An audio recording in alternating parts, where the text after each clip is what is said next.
नमस्कार साथियों, good morning सभी को। हमने कल पढ़ा मनोविज्ञान की उसी बाल विकास मनोविज्ञान की शाखा बाल विकास की हमने पहली अवस्था गर्भावस्था थी, जो गर्भ धारण करता है तब से लेकर जन्म तक की अवस्था को गर्भावस्था कहा गया है। इसमें पेट में पल रहे बालक का विकास होता है, शारीरिक रूप से विकास होता है।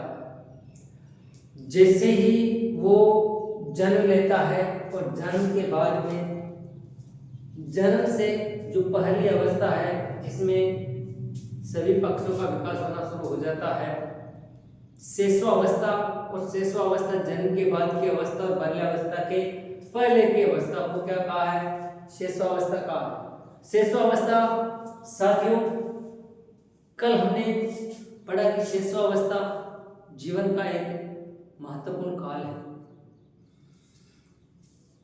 कल हमने शेषवावस्था की परिभाषाएं पढ़ी थी, जो 6-7 के लगभग परिभाषा थी।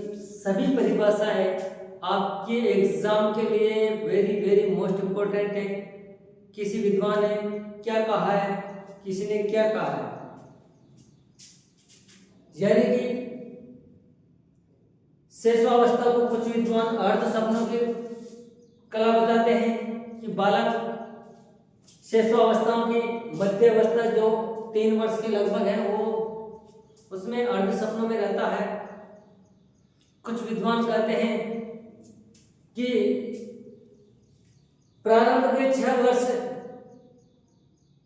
जो होते हैं जिसे शेषवावस्था कहता है, उस शेषवावस्था में बाद के 12 वर्ष यानी कि बाल्यावस्था और किशोरावस्था का दुगना सीख लेता है। एक विद्वान कहते हैं कि पहले हम हमारी आदतों का निर्माण करते हैं, हम हमारी आदतों का निर्माण करते हैं और फिर आदतें हमारा निर्माण करती हैं। साथियों, शेषवावस्था वो अवस्था है जहां पर बालक का जितने भी एक व्यक्ति के व्यक्तित्व के विकास के पहलू हैं, सभी पहलुओं का विकास होना शुरू हो जाता है। नैतिक विकास हो, चारित्रिक विकास हो, सामाजिक विकास हो, भाषाई विकास हो, यानी कि लगभग हर पहलू का विकास प्रारंभ हो जाता है। 20वीं शताब्दी साथियों बालक की शताब्दी कहा है। 20वीं शताब्दी को भी बालक की शताब्दी कहा है। करोड़ महोदय, यानी कि जो बाल्यावस्था की हमारी परिभाषा थी वो एक महत्वपूर्ण परिभाषा थी और एक व्यक्ति के विकास का सबसे महत्वपूर्ण दौर होता है। एक विद्वान थे जिसकी परिभाषा कई बार एग्जाम में पूछी गई है कि बालक के हाथ पैर और नेत्र, बालक के हाथ पैर और नेत्र, साथियों पहले शिक्षक बताए उन्होंने कहा है कि बालक के हाथ पैर और नेत्र व्यक्ति के पहले शिक्षक होते हैं, जिससे वो याद कर सकता है, सुन सकता है, सोच सकता है।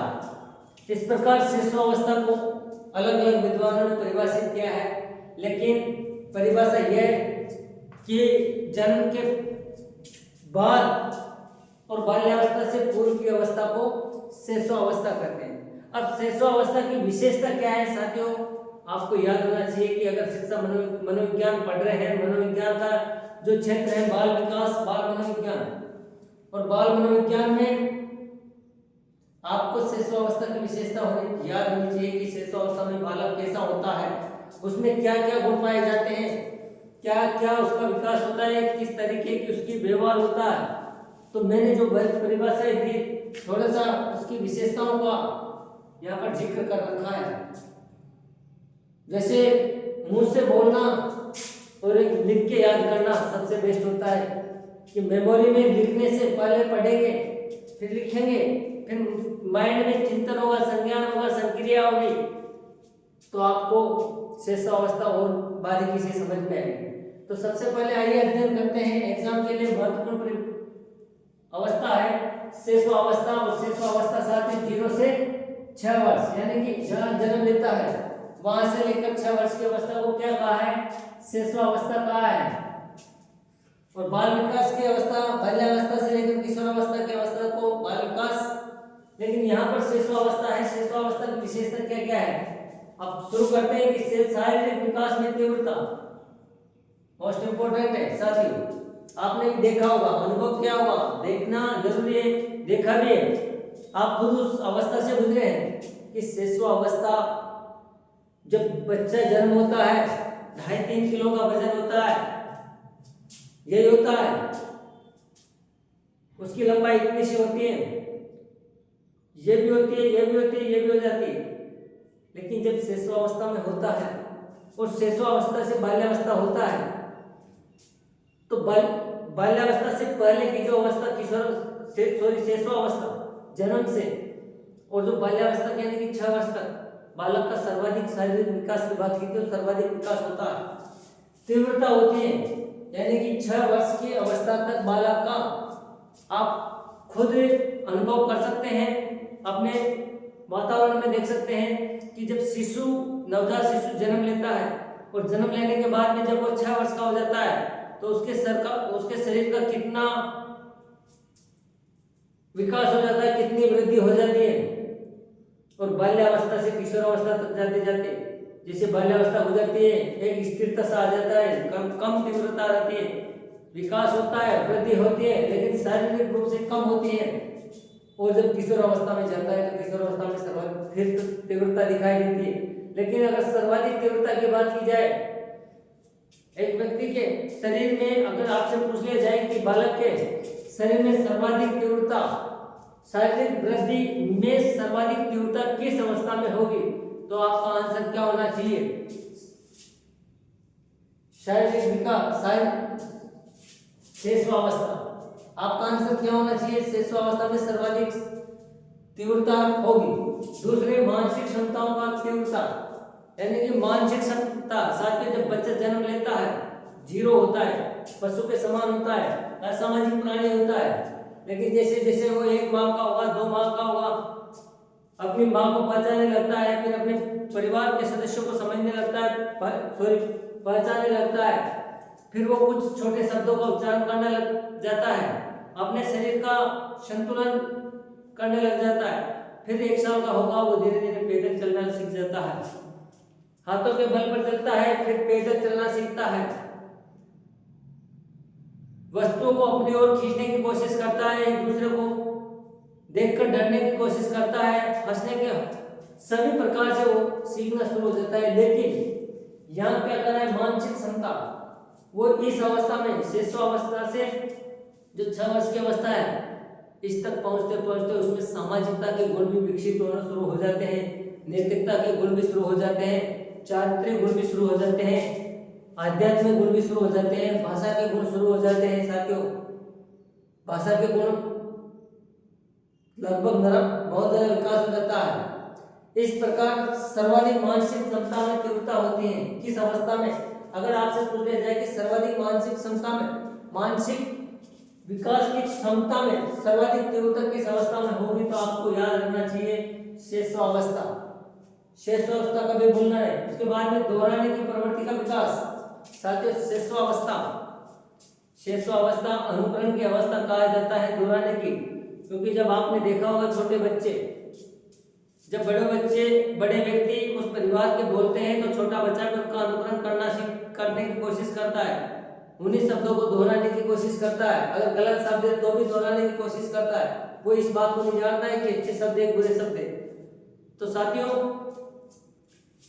शेषावस्था में दोहराने की प्रवृत्ति का विकास हो जाता है, जिज्ञासा की प्रवृत्ति का विकास, जिज्ञासा जानने की। जब छोटा बच्चा होता है, शेषावस्था होती है उसकी, यानी कि जन्म से 1 वर्ष के बाद में, और जब 6 वर्ष तक की अवस्था होती है तो हर चीज को जानने की कोशिश करता है। आप उसको खिलौने देंगे तो उसको खोलकर तोड़कर वापस जोड़ने की कोशिश करता है।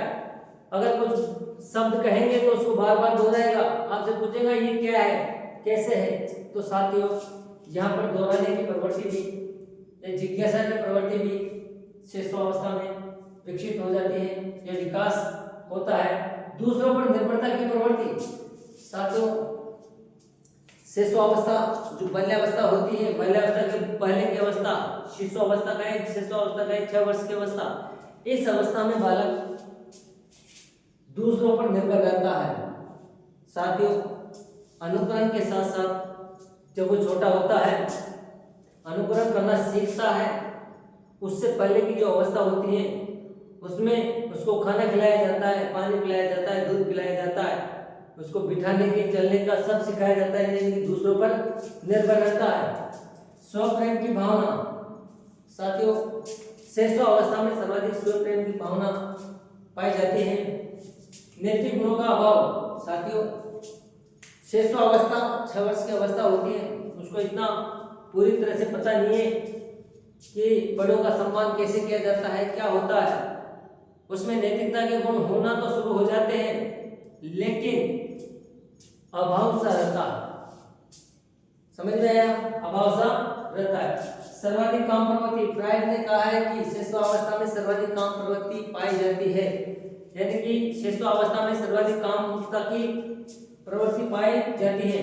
कल्पना की सजीवता, छोटा बच्चा बड़ी बड़ी कल्पनाएं करता है, मेरा पापा मेरे लिए चिलगाड़ी लेके आएगा, हेलीकॉप्टर लेके आएगा, एरोप्लेन लेके आएगा, समझ गए। अब वो ये थोड़ी जानता है कि चील गाड़ी जिसे एरोप्लेन कहा जाता है, हवाई जहाज कहा जाता है, हेलीकॉप्टर होता है, अलग अलग नाम उसको मालूम है, लेकिन ये पता नहीं है कि सभी हवा में उड़ने वाले हैं, अपने पिता की हैसियत नहीं है। हम कहाँ जा रहे हैं बताएगा, हम वहां जा रहे हैं, जैसे जा ही रहे हो, यानी कि कल्पना सर्वाधिक उसके माइंड जहन में रहती है। संवेगों पर सर्वाधिक प्रदर्शन, संवेगों का, साथियों संवेग जो होते हैं मूल प्रवृत्तियां और संवेग, 14 संवेगों के साथ 14 मूल प्रवृत्तियां होती हैं, और इनका सर्वाधिक प्रदर्शन शिशु अवस्था में होता है। क्योंकि छोटा बालक 1 सेकंड में रोना शुरू हो जाता है, 1 सेकंड में हंसना शुरू हो जाता है, 1 सेकंड में छटपटाना शुरू हो जाता है, 1 सेकंड में गुस्सा करना लग जाता है, यानी कि अपने संवेगों में वो तुरंत परिवर्तन सर्वाधिक प्रदर्शित कर सकता है और करता है। इसलिए सर्वाधिक बात की जाए, सर्वाधिक संवेगों का प्रदर्शन किस अवस्था में करता है, तो शिशु अवस्था आपको आंख मीच के कर देना चाहिए। मूल प्रवृत्ति पर आधारित व्यवहार, यानी कि उसका व्यवहार कैसा होता है मूल प्रवृत्तियों पर, जैसी प्रवृत्ति वैसा ही करता है। अगर वो गुस्से में है तो ये नहीं देखता है कि पिता है, मम्मी है, भाई है, चाचा है, ताऊ है, पत्थर मिल गया तो पत्थर उठा के भी फेंक सकता है, जैसी उसकी प्रवृत्ति है गुस्से की, उसी तरह का व्यवहार करना सीख जाता है।